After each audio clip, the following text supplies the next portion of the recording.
Awesome. We are live. Welcome, everyone.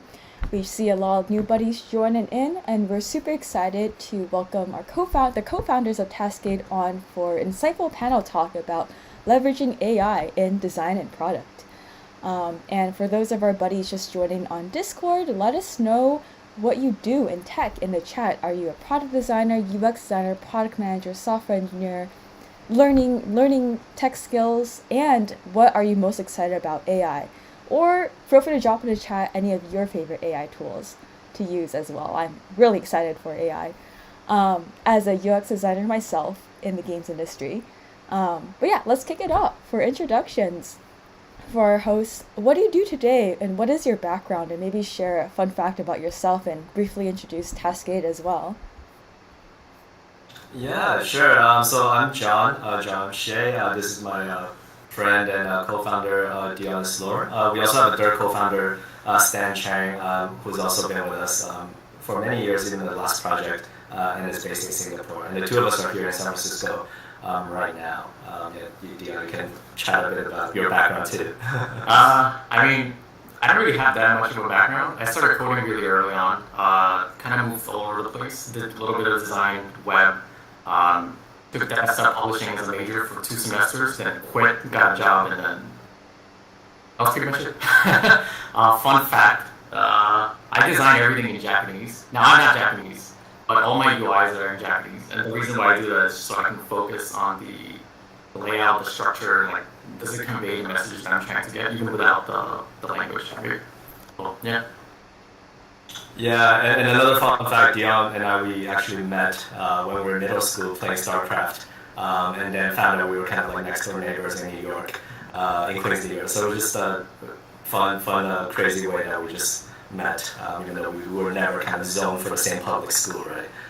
But yeah, Taskade is many years in the making. We started a company in 2017, believe it or not. And of course, with the recent AI wave, we found it very natural to kind of integrate, but also really build AI into the workflows of using Taskade, whether it is for note taking, mind mapping, or creating your projects and task lists. And it's been pretty crazy in terms of the adoption and usage. We did Y Combinator in 2019, right before COVID hit for Taskade, and our vision and pitch at the time was to literally, replace Slack, replace Notion, and also replace Asana. So it's kind of really not just all in one workspace, but the unified workspace for distributed teams. And it was crazy ambitious, and we've been really just building out the product as like a product-led growth company. And right now we're fairly still, nimble, lean team, just under 15 people, fully remote and distributed. And yeah, here we are, really glad to join you guys. Awesome. Thanks for being on. I know earlier this year y'all offered like free Taskade Premium or a pro plan of Taskade to our community. And I think some of our members might have used it as well and tried out the AI tool. For any of our buddies in the audience, let us know any questions you have in the chat. Otherwise, I'll be taking some that were submitted on the Luma. But we'll kick things off since we're all mostly UX designers and some product managers here. How is AI currently being leveraged in the design and product development process? I feel like this is relatively new and I feel like things will change, but where do you see AI right now, specifically in design and product development? So I don't think it's actually being leveraged as much as it can be. So if you had a spectrum of full potential versus where we are today, we're still at the early stages. The kind of demos I've seen for product and design is generating copies for marketing sites and things of that sort. But then you also have the boring things like resizing images, doing processing work, color palette generation, maybe a few layout generations, but it's very trivial, simple stuff, not that useful. And I think the reason for that is it really comes down to the gatekeepers. So with tools like Figma, how much of their API is available to developers, and how much can they actually manipulate in that software to tap into GPT's full potential and stuff like that. Yeah. So not fully leveraged, but there's a lot of potential, infinite potential actually. Yeah, I agree. I've been seeing a lot of Figma plugins to help with image generation, lorem ipsum text as well. So hopefully we see more of that come in. Oh, Yeah, there's a yeah. plugin called Fig GPT in Figma. Or I'm gonna check that out too. Help me learn more of this, I guess. What is it called? Oh, Fake Oh, GPT. Fake Yeah. GPT. Oh, Yeah. I mean, I think from our side too, being a distributed team and really working on product and a platform that's across all devices, right? When you're trying to design for web, mobile, desktop, and trying to also have a consistent design language, a lot of times you end up, like Dion said, wasting a lot of time doing the manual tedious labor, and this also even includes like generating screenshots for the App Store, the Play Store, to of course designing the specs, the product specs for every device and making sure it's responsive. A lot of those things I can see them being more and more automated as we go on, but also perhaps from a research perspective, you can pull in a lot more screenshots and maybe upload it one day and just really let AI help you brainstorm visually, not just, of course, giving you the results exactly the way you want. So yeah, it's kind of scary in terms of those type of possibilities, and really taking over that creative side as well. Yeah, I can definitely understand the concern a lot of like creatives and artists might feel with AI as well. I know there's so much flexibilities, but I was wondering if y'all have any insights of as what are some limitations of AI in design and product development, and how can they be addressed, or what are the current limitations of AI? right. So for developers, I think the point I mentioned before, which is around access to APIs, like what can you really leverage with this technology? The other obvious limitation is creativity. This is using data that already exists, and it's not very.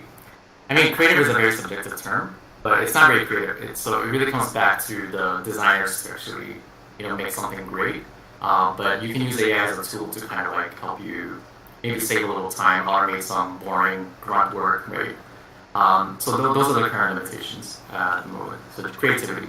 That's it. Yeah, but I think if you're taking just ChatGPT as an example, and also a lot of the AI writing tools out there, one thing that we felt was an obvious disconnect was the ability to connect the outputs you get from AI with your team, with the projects you're working on, and that's where we saw the natural kind of integration for Taskade, and not just as a writing assistance, but also helping you in the future to be actually, help you complete the task or kind of bring you one step closer to completion in a way that can be shared with your team and is fully real time, just like in Google Docs type of experience. But yeah, there's definitely a lot of new ways that people are finding out about leveraging AI. Mhm. Yeah, I know it requires a lot of data. Kind of speaking on creativity, I guess generative AI can also be creative in that aspect. Is there any part of like human creativity that right now you think cannot be replicated by AI? So I'll give you an example. So with GPT's learning model, right, the data that it collects is data that is already widely available, mostly public. But if you think about humans, right, we're kind of a learning model ourselves, and everything that we put on the internet is already curated by us. We choose the angles, the colors, and things like that, and we feed that into the machine. So that means we're sort of at the front line of learning new things, experiences. We're much closer to culture, understanding, what that means and stuff like that. Yeah. So for machines to catch up to that, it'll probably take a lot of time before we see something compelling. For very simple things like generating a two-dimensional graphic, I think we have some cool stuff today, but if you go into like product, which is multi-dimensional, it's like more complex. I don't think we're quite there yet. I might be wrong, but I haven't seen anything where I'm just like, whoa, my job is on the line and stuff. Yeah. Yeah, I agree. I feel like it's great for like generating like 2D stuff, but when product development requires a lot of context about user needs, business goals, technical constraints, and all these factors, I don't think AI is there yet as well. Maybe I'll get there one day. Save more Soon. time. Yeah. Yeah. Oh, what was that? Oh, nothing. Yeah. But yeah, welcome everyone. I saw a lot of new buddies joining. If you have any questions for our speakers, let us know in the chat and I'll ask them. I'm just taking down questions that were submitted. So kind of going on AI, What are some ethical considerations that need to be taken account when using AI in design and product development? For example, I know copyright has been a huge issue in the art industry as well. I was wondering if y'all have any insights about any other ethical considerations when deciding like whether you should use AI for your design and product development work. Sure. Let's see, ethical concerns. So it really depends what you're doing. If you're generating like marketing assets, you might be you want to be able to consider it of what kind of content it generates, right? If you feel like it's copying something that's out there that people can relate to, you kind of have to know, you know, your rights and wrongs. So that's one part. I don't know. I mean, it's just a tool at the end of the day. So you're kind of the judge. Yeah, I mean, I think from a designer perspective, even for developers and creators alike, I think the bar is going to be higher and higher, right, in the future.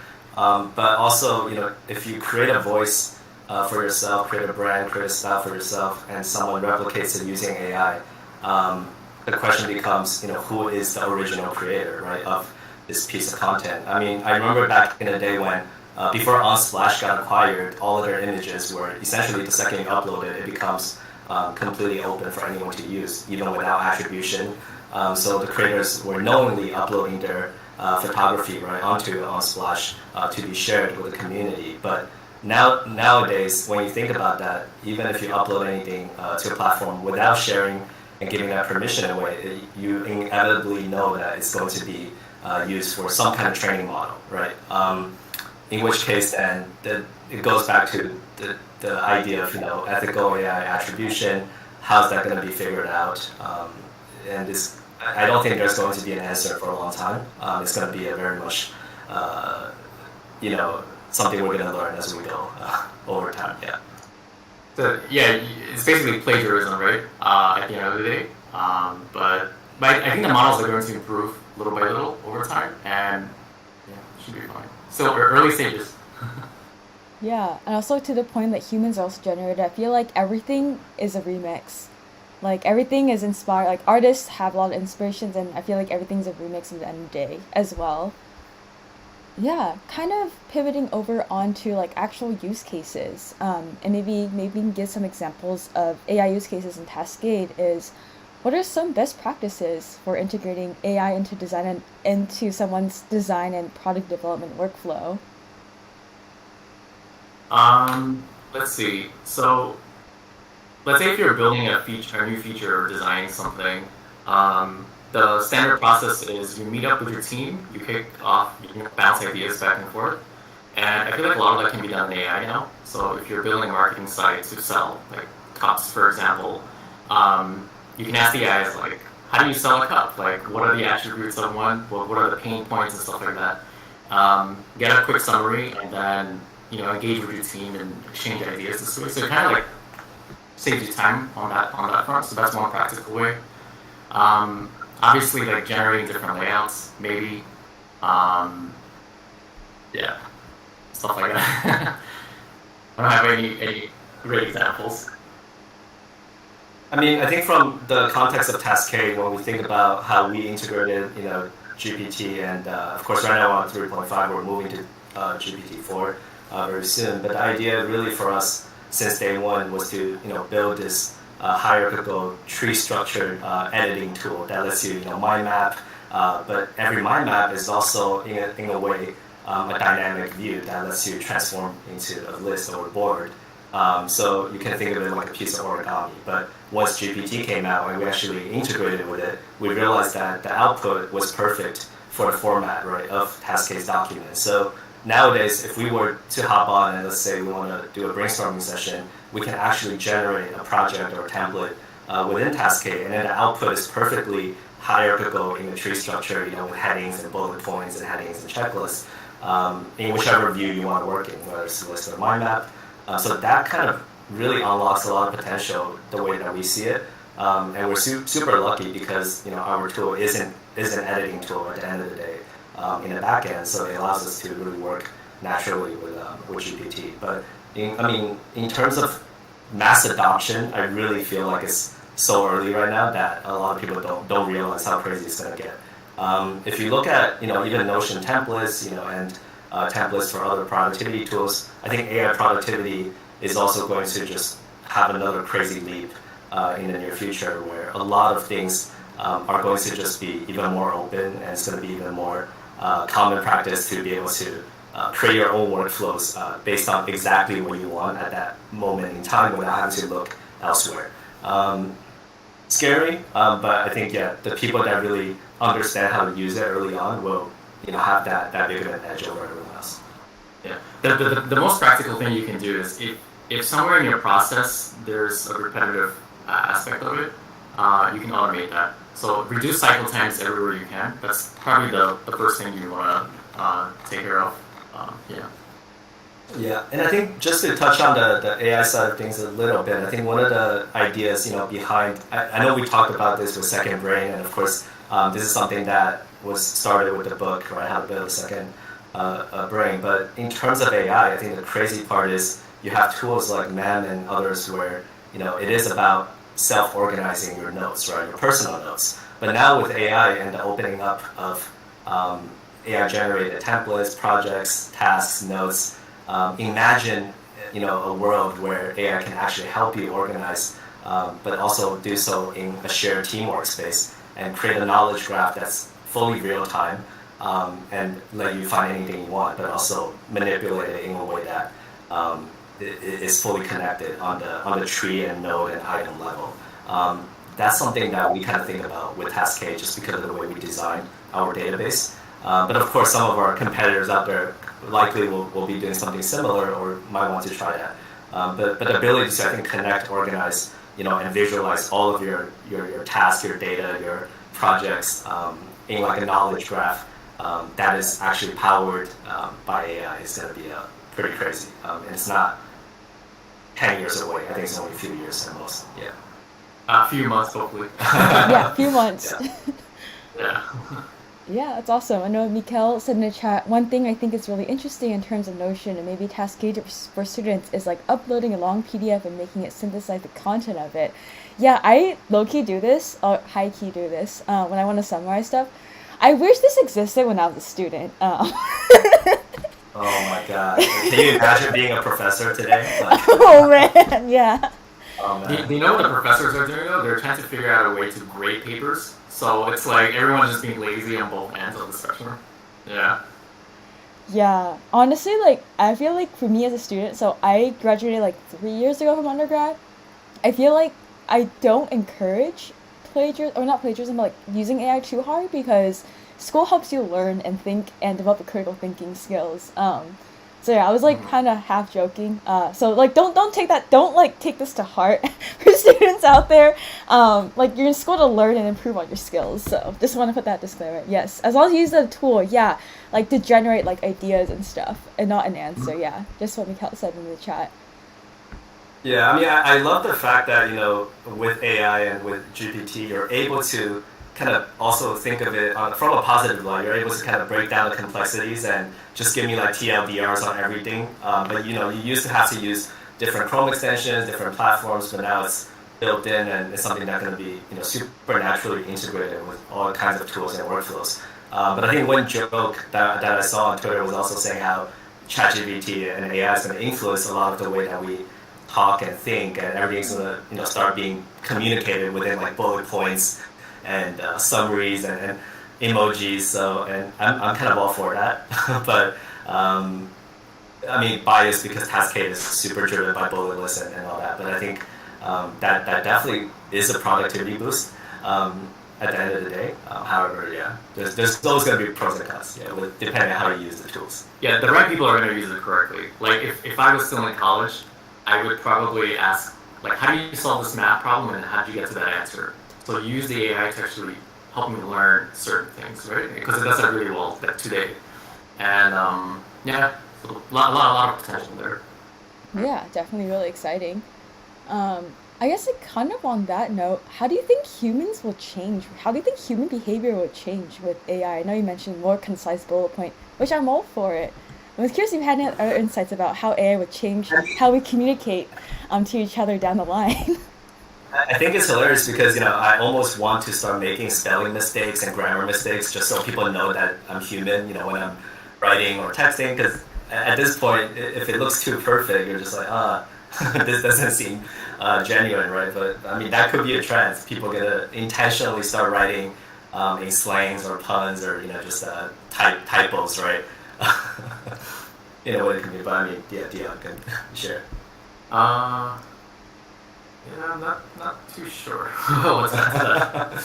Yeah, but I also think to ask you, I think one of the questions in chat about how to use ChatGPT and copy pasting into different kind of formats.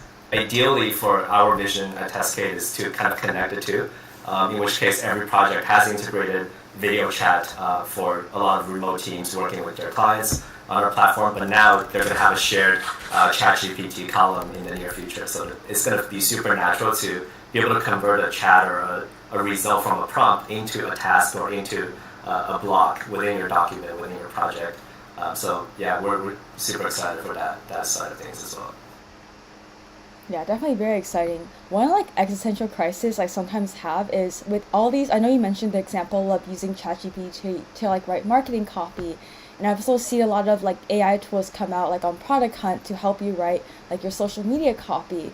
And I just worry like what if the internet just becomes like an echo chamber of AIs talking with each other? Because I've literally seen like AI like LinkedIn comment responders and stuff. So I feel like I don't know. I feel like that's like what won't happen if we take it too far. I think it's already happening right now. A lot of people are overly utilizing this functionality, and it is going to be a problem at some point. So, not sure what we can do. Yeah, but I mean, I think on Y Combinator side, I think Paul Grant tweeted about this, right? Like saying how the world cannot be, all AI just because then what's AI going to train their data on? Data generated. Interesting question. Yeah, it's a very profound kind of thing to think about in the long term, right? But similarly, there are a lot of apps, even in the past few years, where there are ebooks or Audible alternatives, or you just do summaries, right, of books.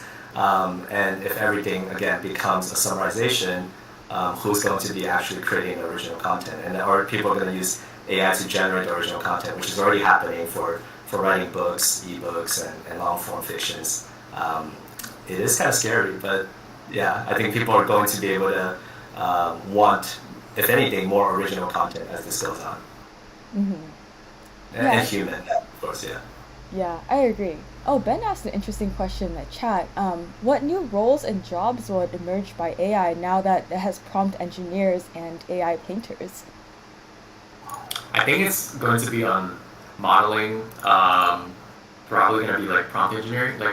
So it kind of goes back to that question: is you need human creativity to even know what the full potential of this is, and so I can see a lot of job openings on that front. Yeah, I think it's going to be a pretty healthy market next 10 years. I mean, I think from the perspective of people thinking about the career path in the future and what it looks like in the AI front and how it relates to tech. Most of the kind of studies have been overall positive, as in net positive. There's going to be a lot of potential positions being replaced with AI, but in terms of the long term, it's going to be creating a lot more jobs. Exactly which category these jobs are going to be in, I would still think of it as kind of a mix between someone that's in a more technical position versus one that's also in a creative position. I can see something in the middle where there's going to be a lot of new roles opening up for various industries. But yeah, it's still too early to tell. But definitely the AI kind of revolution, I think, will end up creating many more jobs than the ones that's going to be replacing. And it's going to help us be more productive, whether you're working by yourself or as a team. Yeah. It comes down to the company's ethics, really. It is. I feel like some jobs are going to be replaced for sure. Not because AI is better, it's because you want to free up people to do something more creative, right? Focus on other stuff. And I think the two can work together really well. But it's very easy to kind of focus on the negativity. It's like, we're all screwed. Computers are going to take over our jobs and stuff. Yeah, I mean, this has happened for many cycles, but in terms of people being afraid of tech and new technology, right, replacing jobs. But at the end of each cycle, you do end up seeing a boom, right, of new job creation. I do feel the same way about this cycle, but of course, this one is definitely one of the biggest leaps, technologically speaking, yeah, for sure, in a long time. Yeah, I agree. Very excited. Jawei says in the chat, it's like Pokemon battles. We're the trainers and AI are the Pokemons. Yeah.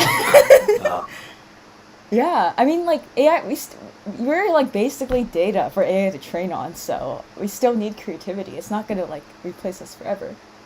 It Oh, kind of sucks because all of our creativity then just gets piped into the machine. So kind of yeah, like but it's also going to be interesting how you can leverage AI to even train yourself, right, or train your own internal data privately. That's going to probably be some kind of new applications in the future, um, where everyone can have their very own you know um, training model.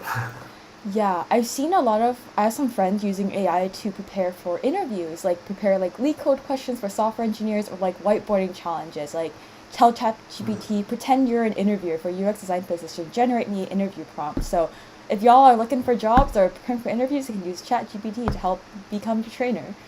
So yeah, I think that's pretty cool. Yeah, kind of with staying on top of like trends and stuff, what do you think are the best things that a lot of UX designers and product managers can do today to stay on top of trends, whether that's like integrating more ChatGPT in the workflow or anything else to basically stay on top of it? I mean, there's a lot of places. I guess Twitter, Reddit, just browsing around.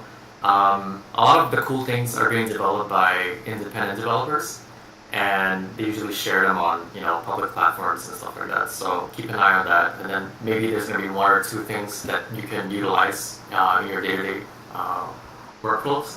Yeah.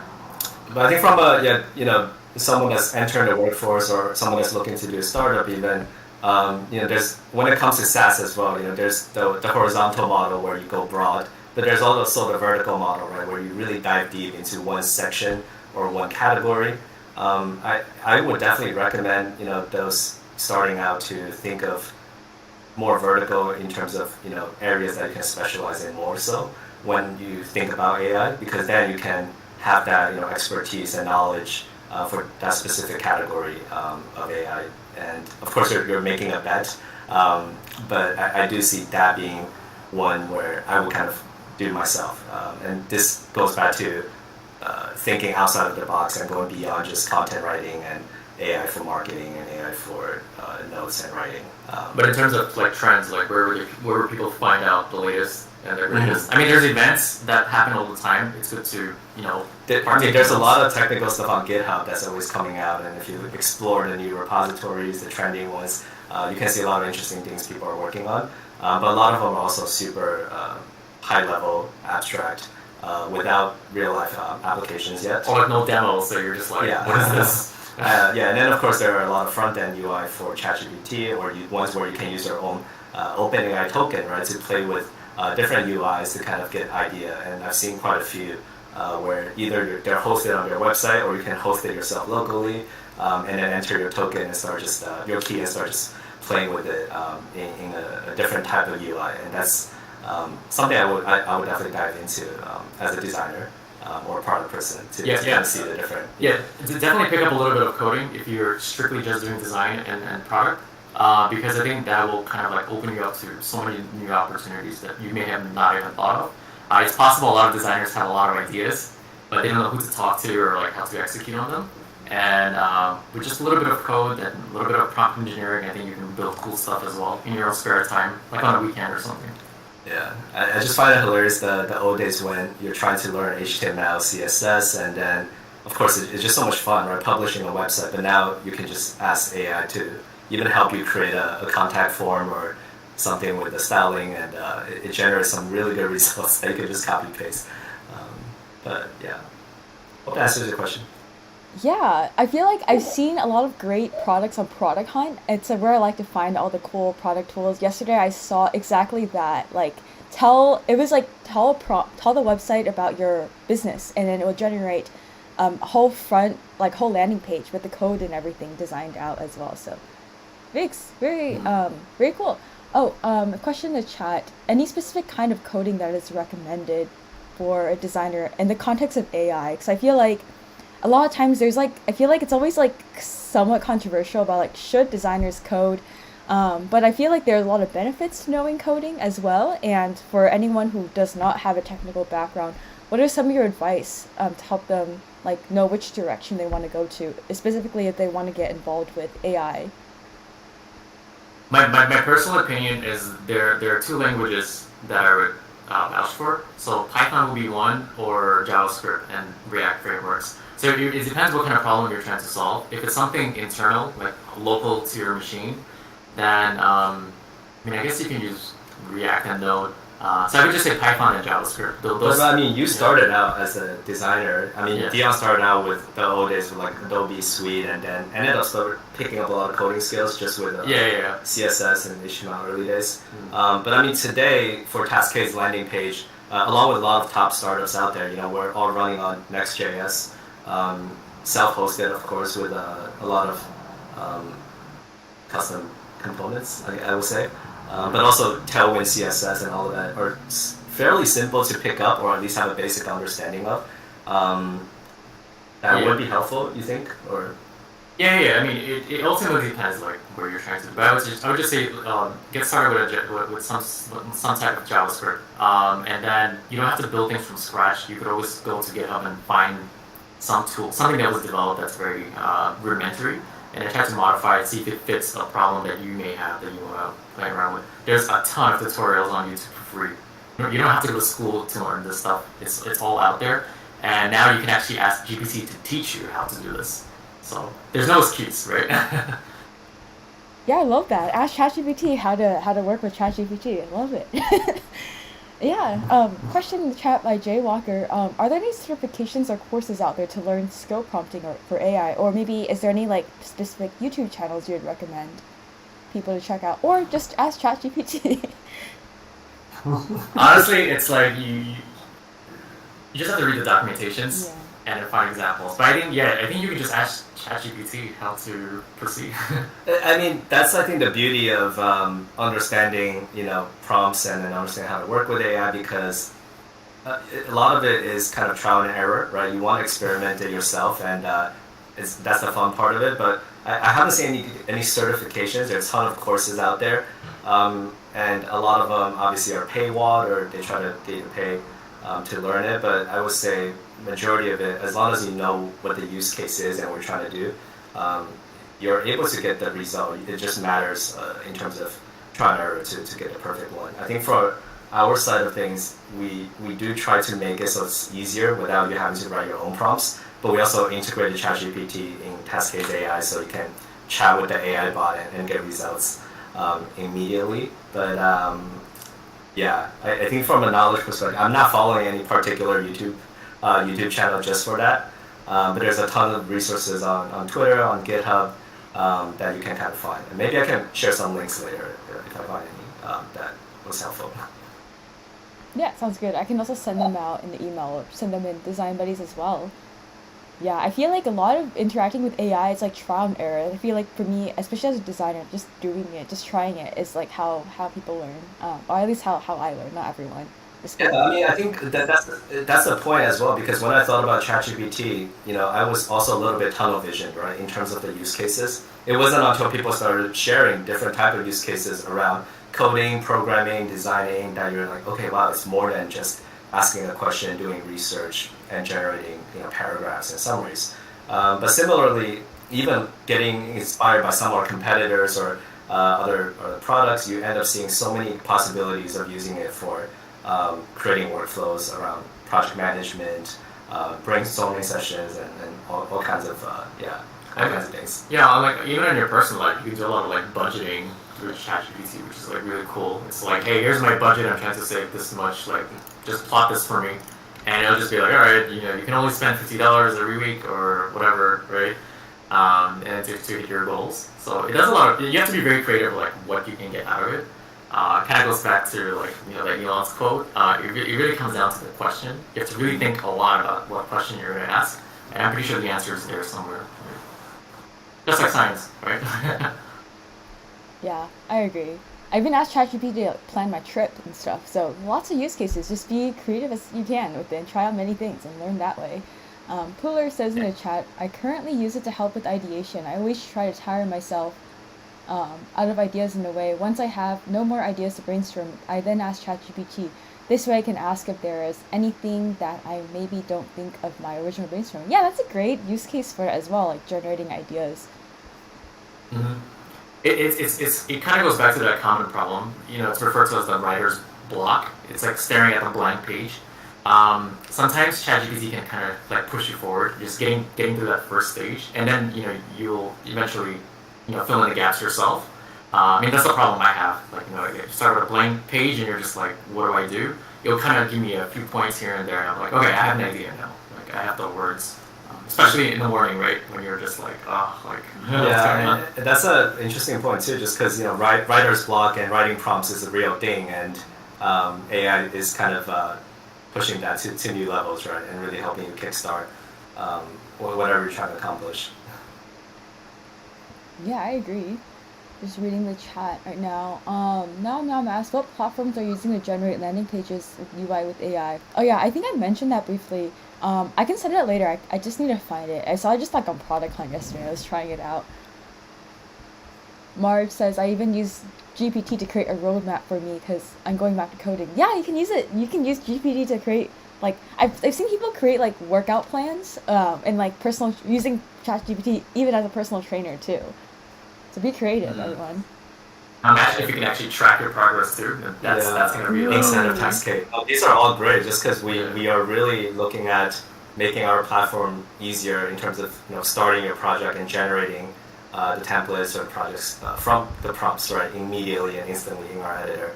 And these are all good ideas. Yeah. To think about. Yeah. Speaking of like idea sharing, question for all of y'all today is, what would you like to use? What problem would you like AI to solve for you?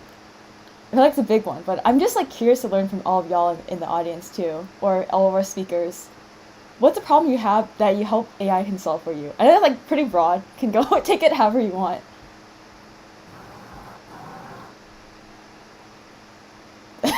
Silence. Everyone's speaking. Oh man.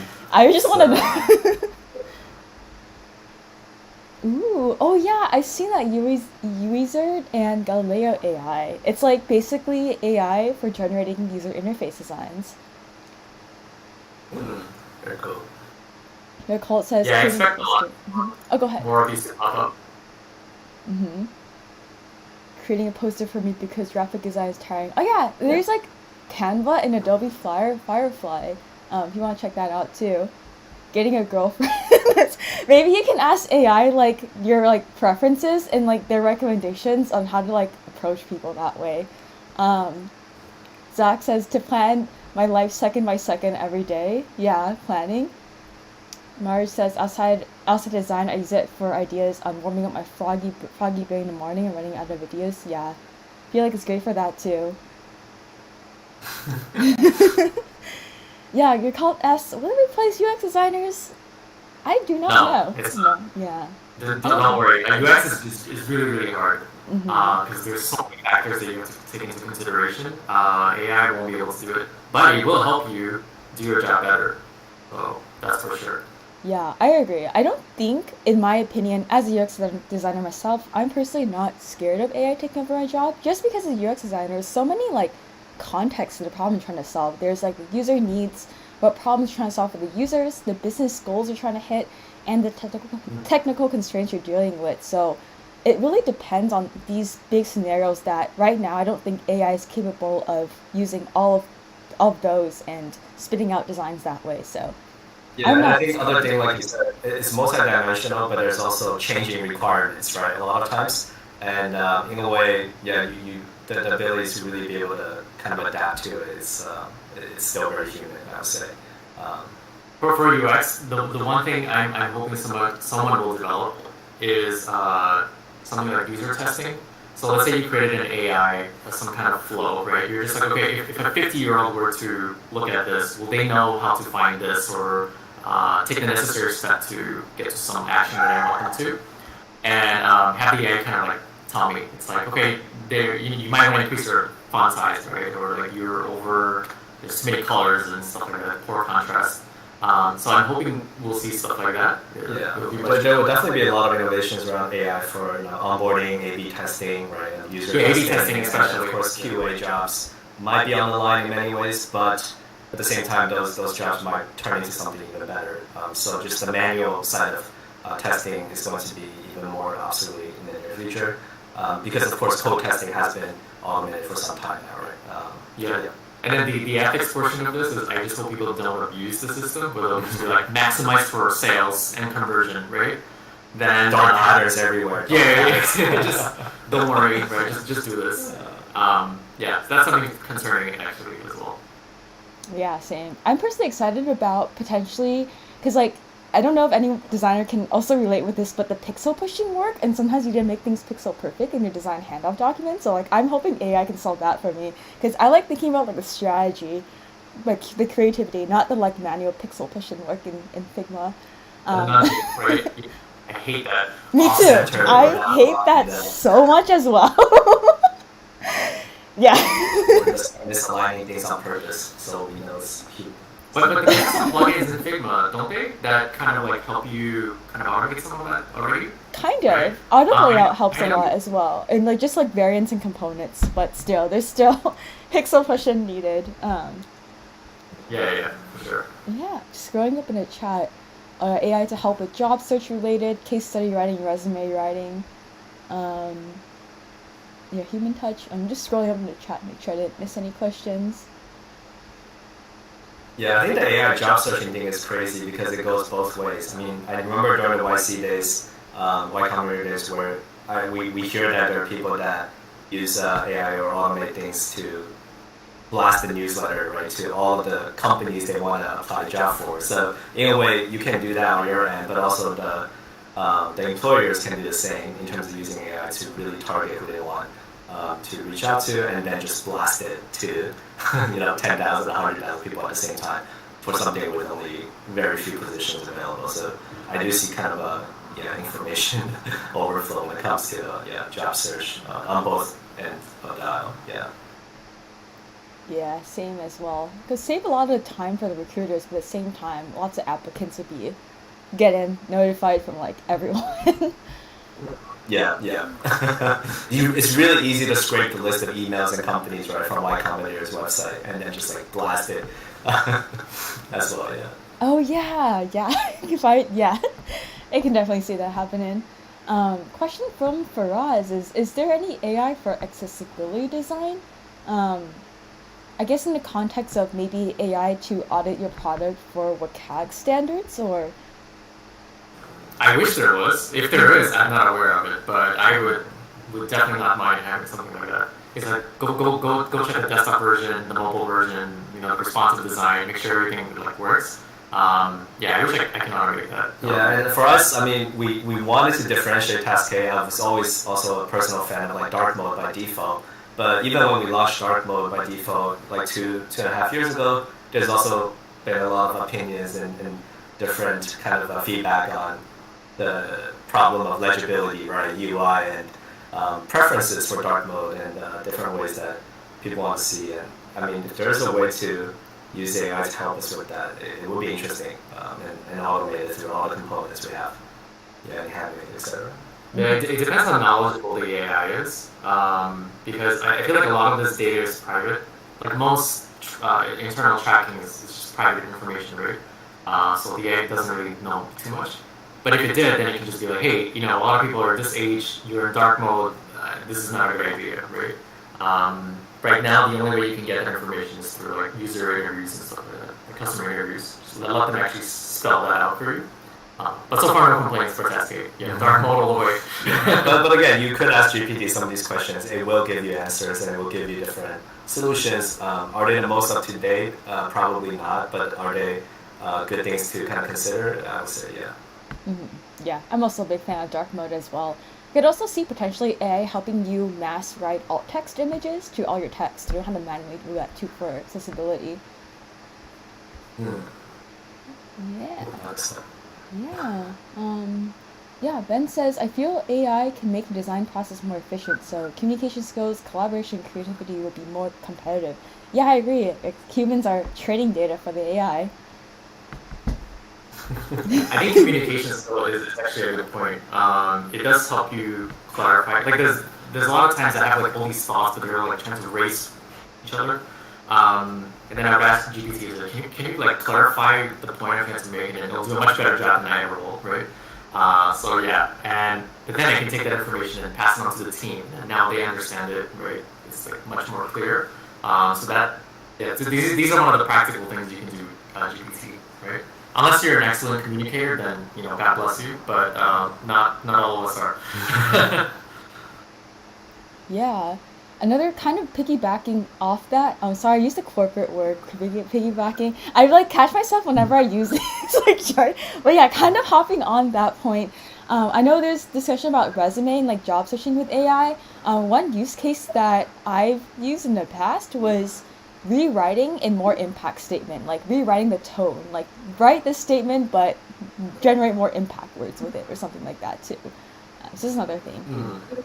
Yeah. Yeah, it has a lot of personalities. So yeah, it's like, I mean, you could even say something like, I'm applying to Google. Like, how would you change the tone, right? And it'll do it for you.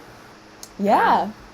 Listen, but do that to the Totally leave it at that. And not add anything else. It's like, Yeah. bump up all your skills to the max. You can feed it the job description you're applying for and like optimize my resume based on my experiences to fit the job description, job title more. Yeah. Yeah, exactly. Yeah.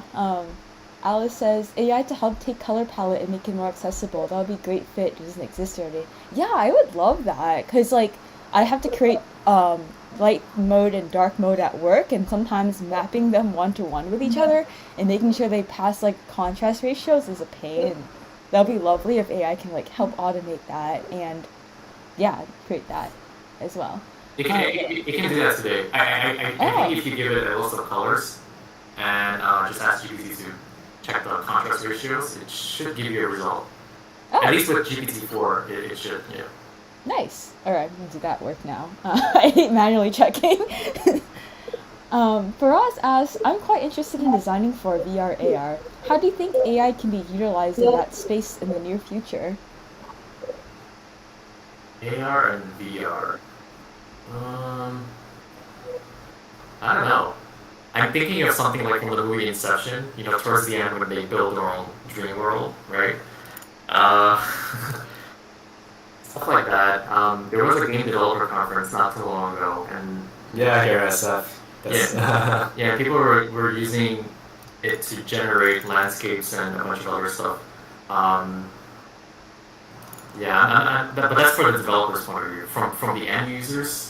Well, but I mean, from a designer point of view, it's going to help them a lot as well, right? In terms of generating. Speed things up for sure. Yeah. And, but what about the end user? Like, if you're in a VR, that's like, what would you use AI for? I mean, you were a huge fan of Oculus Quest, right? And the hardware still has a lot to catch up to, and also being more accessible.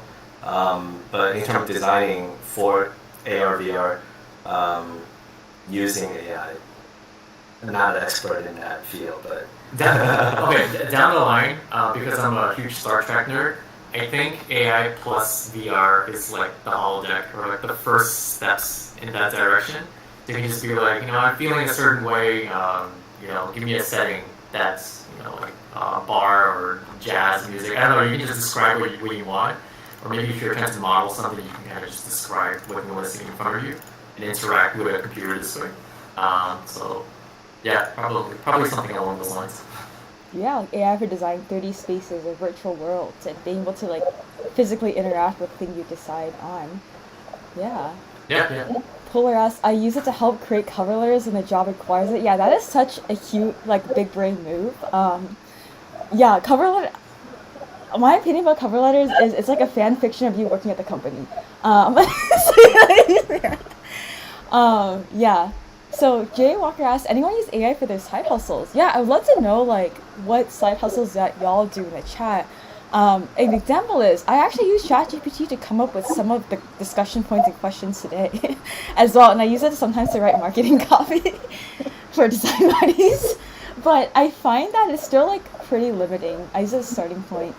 Um, yeah. So next question, my cloud sport is, how do you think about the potential increased capabilities of AI and what to expect over the next couple of years in that regard for how that intersects with product design, user research, and building products? For instance, there's some vision of essentially text to app, presumably a potential for people to life bring to life designs more directly. Um, personally, I've seen a lot of cool demos, but building Taskade, it's a lot more complicated than just generating like a couple of pages or some functionalities. So it's still going to be very heavily human involved for the most part. Yeah. I mean, in terms of what to expect, I think the bar is going to be much higher, like I said, in terms of building a world-class product, in terms of building a company out of a product, an app, a platform, right? Because it's going to be so much more accessible for anyone to start it off. But using AI to generate prototypes, to create text to app as like a V1 or like a V0.1 or alpha, I see it happening very soon, actually, and it's going to be possible. But to turn that from alpha or beta to something more production ready is still, you'll need a team. Yeah, still going to be very very challenging, especially if it touches on something that connects the front end with the back end, right? Tech stack set of things where. But again, it could be one where AI can also handle it, and then there's going to be a lot of frameworks that lets you just auto generate some of the core use cases. Yeah. I know we have like 4 minutes left for our event. I'm going to go through as much questions in the chat as possible. Ben asked a great question. What are some tips of writing more precise and better prompts for ChatGPT or AI?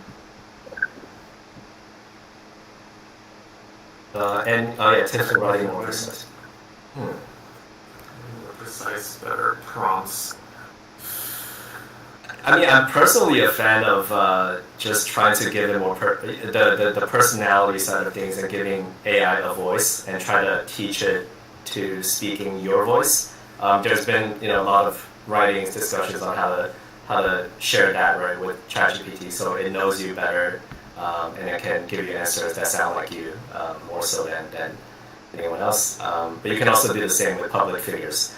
But more precise, better prompts.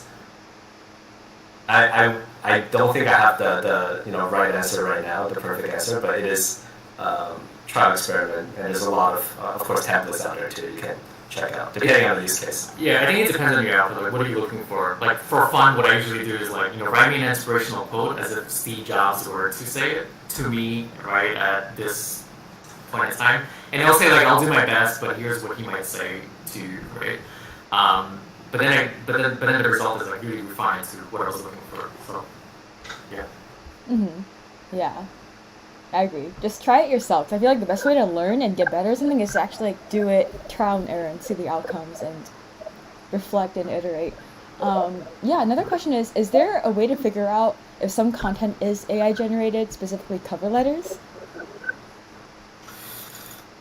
That's really hard. I did hear there are some libraries that can check, but I don't know how reliable they are. And this is only going to get more and more difficult over time. Yeah, because you're fighting both sides, right? One is trying to sound more human, the other one's trying to detect AI, and all of the false positives are just going to make this less reliable for business and real life use cases. But there's quite a few, I think, companies trying to tackle this issue right now, and I will see a lot of them, of course, getting a lot of funding or people willing to pay for that service, regardless of how reliable it is, right? Just to have something to say this is a 40% chance of being AI generated. You're going to get both false positives and false negatives right now, as far as I know. Yeah, I agree. Just don't use AI to, if you're in school, I personally would not use AI to write my essays. because you're in school to like get better at writing, and I feel like yeah, AI doesn't really is not as productive to that point. I know we have like 1 minute left, so is there anything else you would like to share with our buddies today? Anything about like AI, anything to designers for mainly early career that you'd like to share with us today? Uh, I think ChatGPT, AI, all that stuff that's happening right now. We're not seeing the uprise of Skynet. I think we're seeing the uprise of like Jarvis. It's your little companion tool, right? That can do a lot of things. That is ultimately there to help you. And that's how we see it from Taskade's point of view. The reason why we're adding the AI functionality is to just be this extra assistant that you can use and speed up your workflow and be more productive.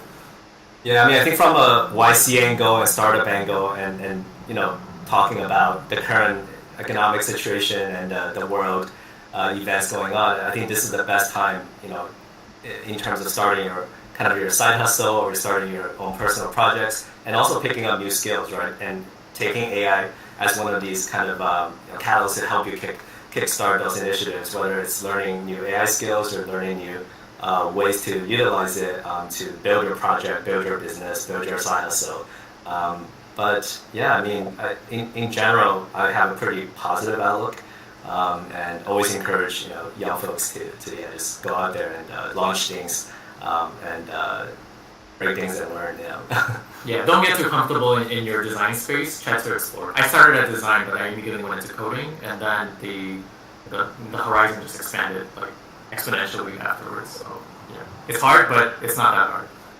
Yeah, I agree. I started in design, but I've been into like product and like business as well, and maybe one day I'll hop back into the coding space as well. Yeah, I also thanks for taking the time to chat with us today. I know a lot of buddies are very curious about this topic, and personally I am as well. So thanks for taking your time to share your insights with us today.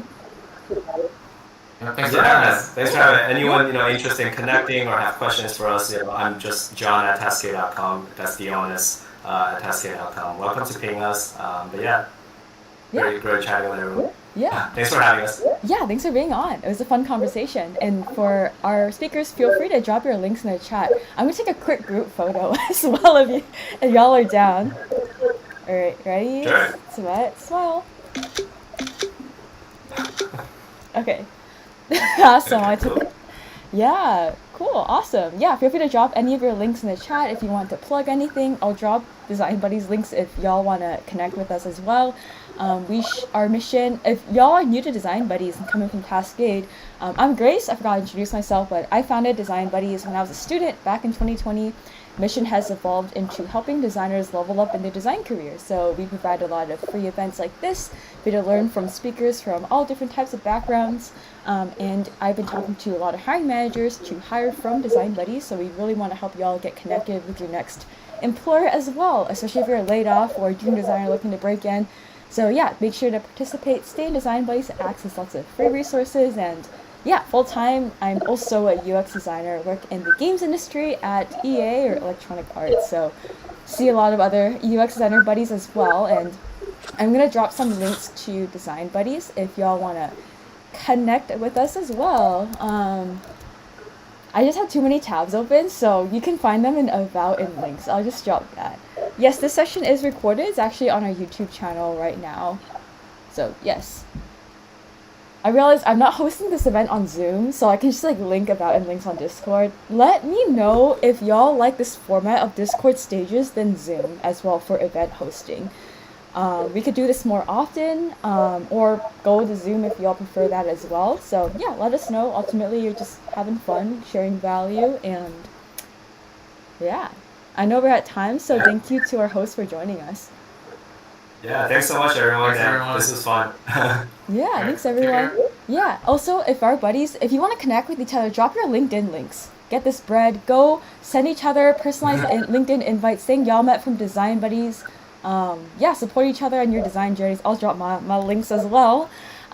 So drop your LinkedIns and connect with everyone here today.